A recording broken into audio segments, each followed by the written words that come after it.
evening.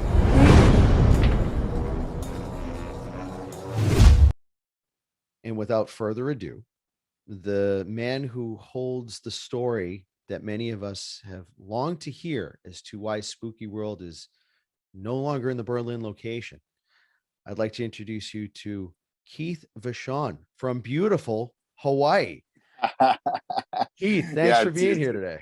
it's definitely the 6 hour difference. It's kind of crazy, but thanks. Yeah, no, thanks for having me. This is fantastic. I'm really glad you reached out to us. So, like most of us with Spooky World, we were a fan first. Can you tell us about the first time you heard about Spooky World, the first time you went, and where it led into a cast career for you? Yeah, totally. Yeah, it was. And I've heard others in the interviews say um, it was part of life. You know, when September came around, or even for me at the time, you know, August, so you started hearing the commercials for Spooky World, whether it be the radio or TV. You knew it was time. It was getting there, and then eventually when websites came on, then you're checking the website to see if they updated it, when they're going to open, you know, things like that.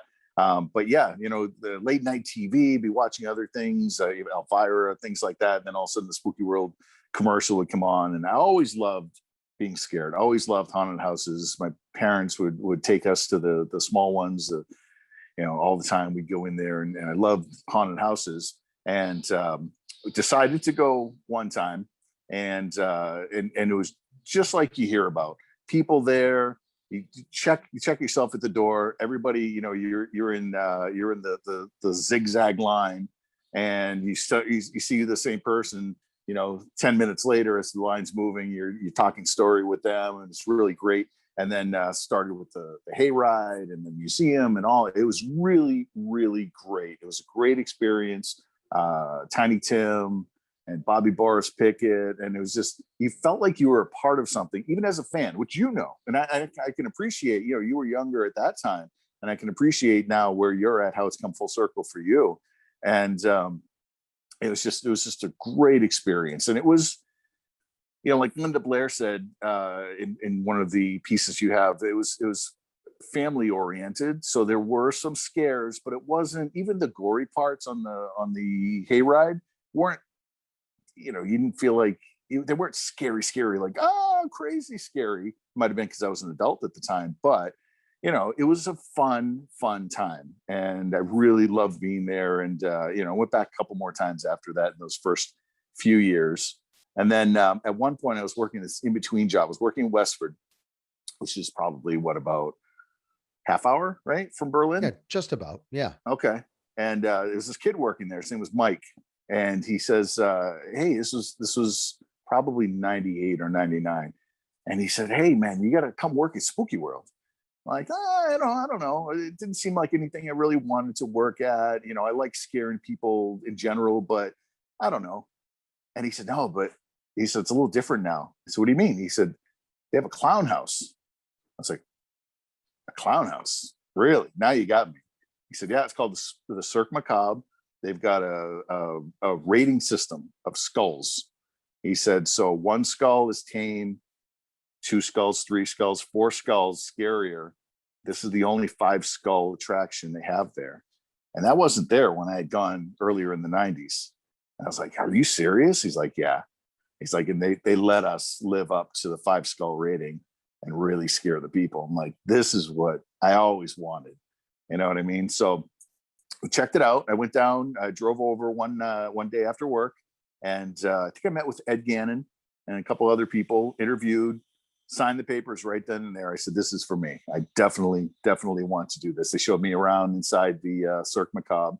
It was a little different because the Cirque Macabre was disorienting, which is really what I liked about haunted houses. It wasn't a square room, walking to the next square room, walking to the next square room.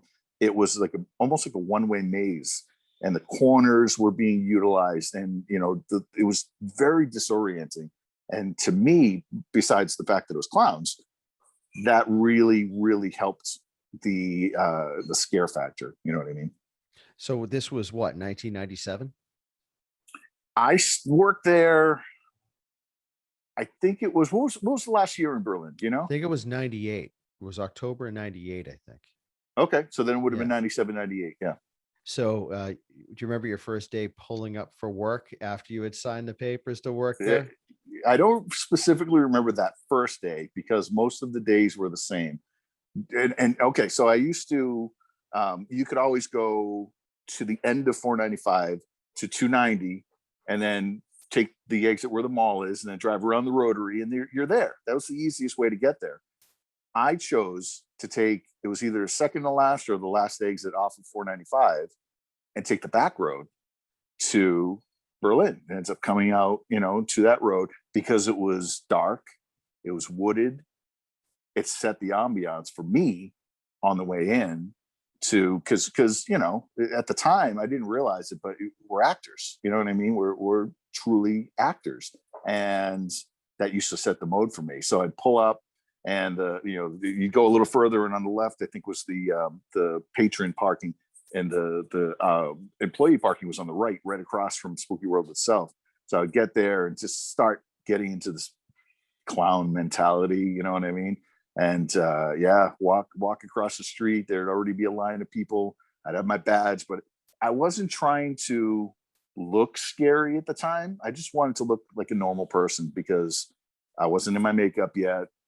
I'm like, I'm going to be scaring the hell out of you guys pretty soon, but I didn't want them to know that yet. You know what I mean? So That's the best yeah, part. You went method in a way. You went yeah, method with your character. You get yourself put into that zone, and you took pride in your character. And a oh yeah, lot of the people that we spoke to that worked there, whether it be from the cast or to the people who worked the lines or people who were vending food, they all took that pride and passion in it. But that's the great part. You kept that veil on while you were walking past those masses of people that you're like, ha ha, I can't wait to get a hold of yeah, and totally. you later. So that was what the Cirque was great about. It definitely added a layer to Spooky World that they hadn't had before, because the rest were kind of traditional haunts. You're right, that Yep. square layout. Cirque twisted your brain a little, and you had a major part in doing that. So we heard tons of stories of Mouse Girl. Do you have any Yep. stories to share Yep. about Mouse Girl? Oh man, I actually recently had to have some MRIs done, and I thought of her because I was just thinking about the fact that I was going to have to do this MRI. I was getting freaked out of the enclosed spaces, and there was the macro family of all of us in Spooky World, and then there was the micro family of all of the clowns and the people in the Cirque Macabre, and so we always got to interact and talk with her and things like that, and I can't believe she would lay inside that thing, just confined space the whole time, and then with all the mice running around, it was nuts. It was crazy, and she was really great at it. Really great person. We actually we would rotate who would be the person. That there were two or three people, probably four actually, because it was pretty big. We were the ones that would go in there and we would grab the encasement that would help move it into the prop area where the mice were. There was where she was with the mice, and there was another place with the mice. So we would rotate and do that. And so she was. We even at times had a rotating person if we had enough staff that would go in, pretend they were in line as a patron, and then run through, and they would be the ones that would be grabbed and pulled into the back every once in a while. So you're running through as no makeup on, not a clown, and you see the people react to the mouse girl. She's in there going, it was like I couldn't do what she was doing. I'll tell you that. She is a legend for that role. Spoken of today, actually, I had an interview with the queen of the haunt industry, Sydney Neal. She ran Rocky Point out in Utah, and that was the one character that she remembered from her trips to Spooky World. That's how badass Mouse Girl was. Oh You, yeah. yeah, you could put me in a broom closet for 2 hours. All right. Imagine laying in that. All night long, every night. Yeah. Oh my God, Yep. a champion of champions. But are there any other crazy stories that you had from there? Like any unusual incidents in the inside of the Cirque Macabre? Because I can imagine how when people panic, Oh, they react. Some oh yeah. people swing, some people run. Anything fun to say? There was this one prop where you would walk around the corner, and on the left hand side there was a wall with wallpapers, crazy disorienting wallpaper. On the right hand side there were these three mirrors, and they were tall and probably about 1.5 feet wide maybe. And you're walking in and you look, the first one's a mirror, second one wasn't a mirror, second one went to the fake room behind it where we were. And you would walk in, and behind me, behind the actor, was the same wallpaper. So the people saw the mirror, they saw the wallpaper, and then they're looking at that second, what they thought was a mirror, and it was wallpaper, and you just freak them out, just get them. And the people would, they'd be looking in the mirror thinking they're going to see themselves, and we got them, and they fall backwards. They would fall because the room was probably about 5-6 feet wide, not that wide. They would fall, and they were all right. Nobody ever, my experience, ever got hurt, but they would fall backwards. That's what I remember the most, as far as I never got punched. Luckily, people could, and it's a normal reaction for people to, especially the big guys. You know what I mean? They're the challenge. I never tried to go after the kids; they were too easy. I always went after the big guys, because that was my right. They were the hard ones to get. And they'd laugh it off after. So when the night was over, did you guys did you folks that worked inside the Cirque go back and be like, yeah, I really got that, like 6'5" guy. He just we told the stories, yeah, for sure. It was interesting. Something I was thinking about, because I got to tell you, I'm really glad you guys are doing this, because there would be the night before. I'd get up, I'd work, I'd drive to Westford, because I lived in Nashua. That'll be a part of the story in a minute. I lived in Nashua, New Hampshire at the time, so already driving to Westford was a little bit of a drive, where I worked, and then to Berlin. So the night before, anticipating being at Spooky World and doing what I love to do, I'd have a hard time falling asleep. And it's really interesting, because the last 2 nights, thinking about talking with you and doing this, I actually had a hard time falling asleep. It was a very similar experience to, it's just my mind wouldn't stop running, just reliving it. You know what I mean? Well, that's amazing, because, they say people in professions, when it comes to entertainment, whether it be music, stage performance of some type, when you stop getting the butterflies, it's time to stop doing it. Right. The fact that you still have it now goes to show the lasting power and passion that people had for that job in that location. That's a wonderful, it's the reason the story needs to be told now. Yeah, for sure. It was we've said this word 5,000 times, serendipity. Everything came together at that location. It did. And I think that through the happiness that it brought us, we have to tell a sad part of it, because sometimes the sadness is what makes you understand the joy in life. Yeah. So could you remember that day where the town's representatives, I believe it was the fire marshal, showed up at the park? And tell us from your eyes, because we have yet to come across a person who worked there outside of David who remembers that day. Walk us through that day, from the beginning when you parked your car to when you got to the park. What happened? I just knew something was different as soon as you pull up. You know what I mean?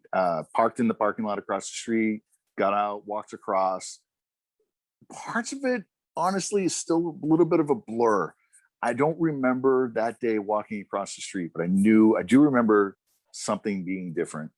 And we had a massive makeup room. So we'd check in, we had our badge, we'd show our badge, we'd get in, we'd walk through the midway to over where the makeup room was. And then we would, pick out for us, the clown suit, and, go down, find a chair, sit down. Either somebody would help us with the makeup, or we do our own makeup in front of the mirrors. And the makeup room was closed. They wouldn't let us in. And I was like, something's not right. The makeup room was outside, and they had, the temporary mirrors up against the wall, and that's where we were putting our makeup on. And they started hearing all these different things going on. There was a fire truck there. There was just a lot of different things going on that weren't normal. And eventually what ended up happening was we were all called together for a group meeting. And because I happened to be right there putting on my makeup, that's where David was standing.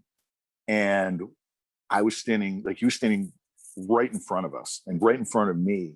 And I don't remember everything he said, but I do remember, he was like, there's part of some of the homes, some of the rooms are shut down. Obviously, the makeup room is shut down. This is all being worked on as we speak.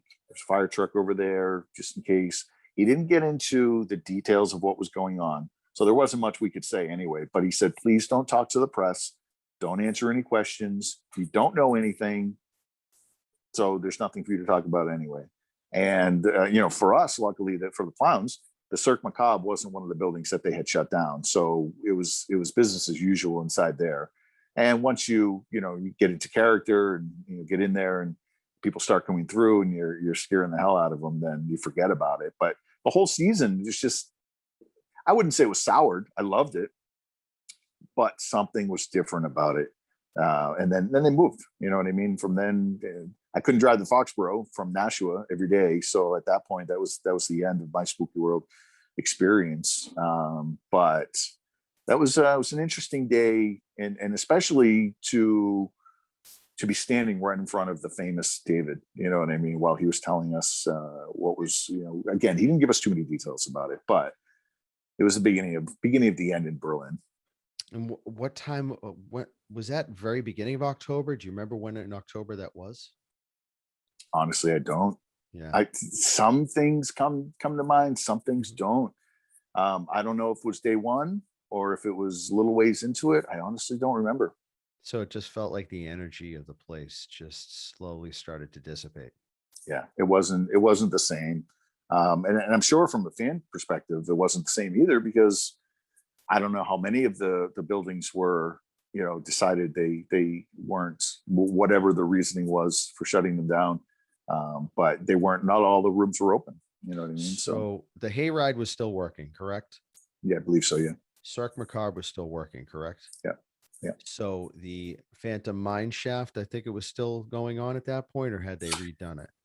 Honestly, I don't know. I don't know what other buildings were shut down. I knew there were some, but I wouldn't say we kept to ourselves, kept to our own areas, but because especially, you hear about Disney all the time. You're never going to see, certain people from parts of Disney and other parts. When we were in makeup, we stayed where we were until all the people were gone. And then we had our team meeting at the end, and, hey, tomorrow's going to be, 35 or 20 degrees or whatever. So bundle up, be careful. Great night. You lived up to your 5 skull rating, things like that.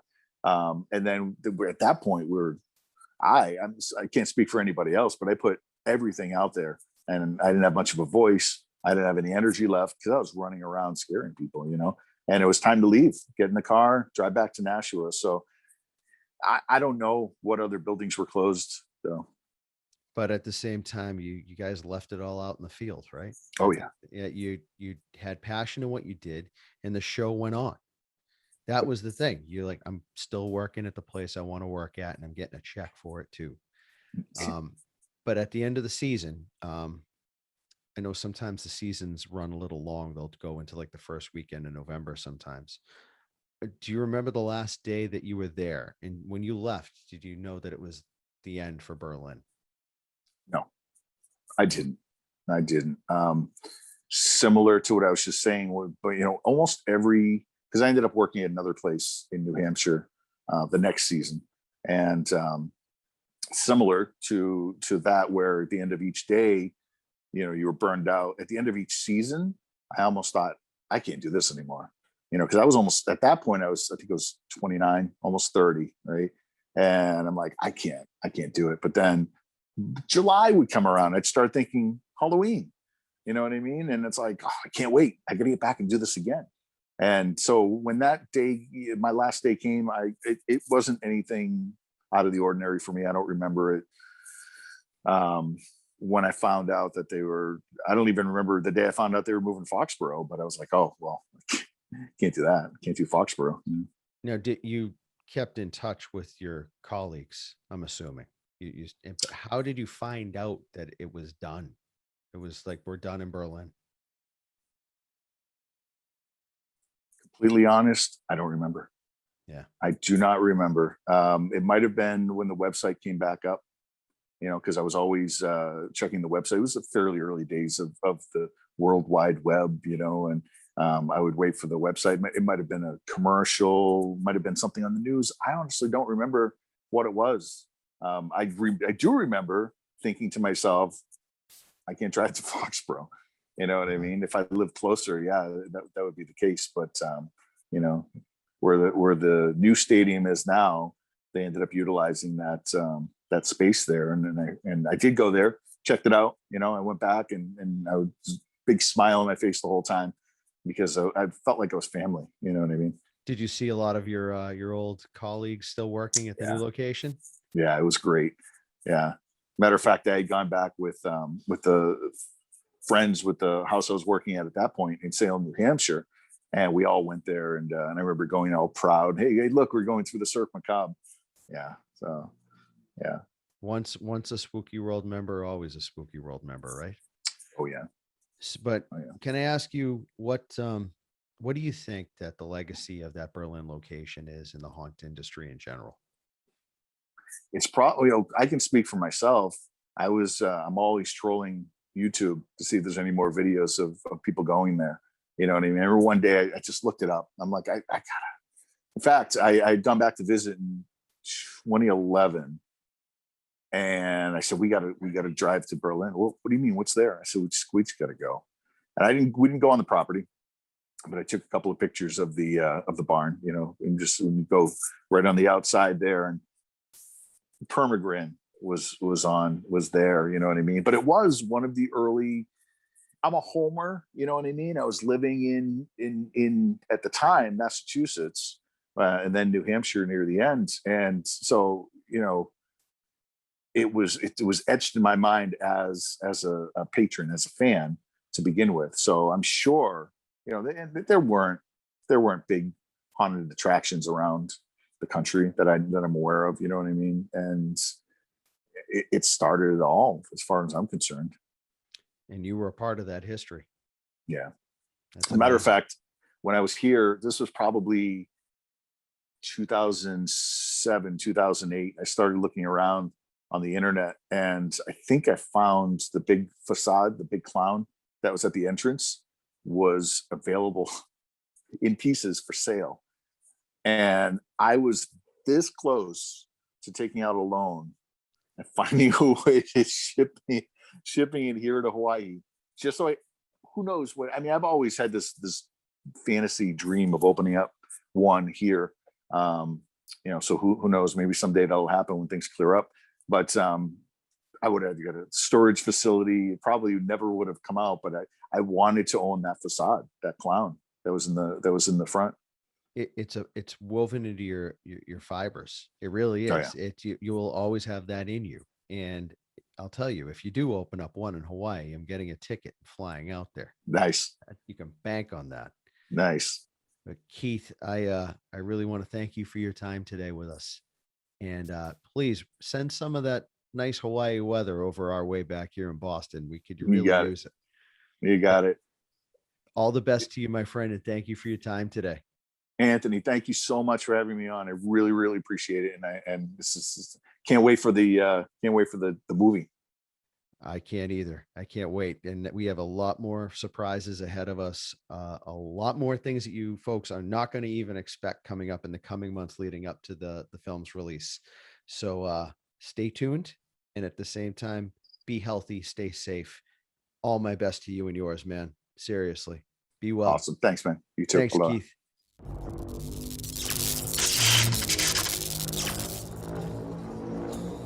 Good evening.